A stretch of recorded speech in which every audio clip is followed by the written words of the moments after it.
Chapter 11. Edward ended up at the dump. He lay on top of orange peels, coffee grounds, rancid bacon, and rubber tires.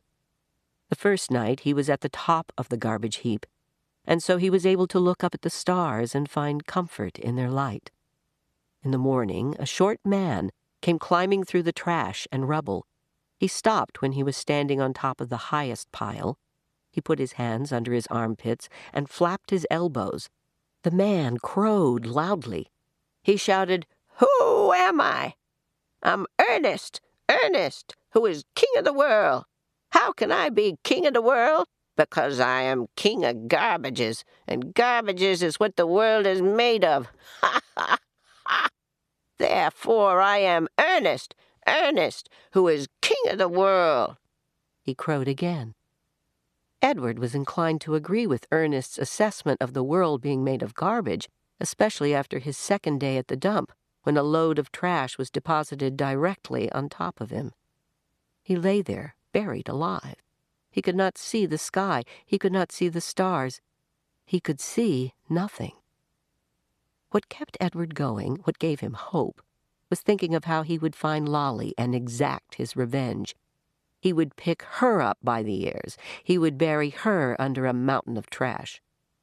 But after almost 40 days and nights had passed, the weight and the smell of the garbage above and below him clouded Edward's thoughts, and soon he gave up thinking about revenge and gave in to despair. It was worse, much worse, than being buried at sea. It was worse because Edward was a different rabbit now. He couldn't say how he was different, he just knew that he was. He remembered again Pellegrina's story about the princess who had loved nobody.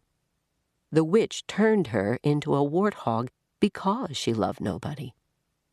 He understood that now. He heard Pellegrina say, "You disappoint me." "Why?" he asked her. "Why do I disappoint you?" But he knew the answer to that question, too. It was because he had not loved Abilene enough. And now she was gone from him, and he would never be able to make it right. And Nellie and Lawrence were gone, too. He missed them terribly. He wanted to be with them. The rabbit wondered if that was love. Day after day passed, and Edward was aware of time passing only because every morning he could hear Ernest performing his dawn ritual, cackling and crowing about being king of the world. On his 180th day at the dump, salvation arrived for Edward in a most unusual form. The garbage around him shifted, and the rabbit heard the sniffing and panting of a dog. Then came the frenzied sound of digging. The garbage shifted again, and suddenly, miraculously, the beautiful, buttery light of late afternoon shone on Edward's face.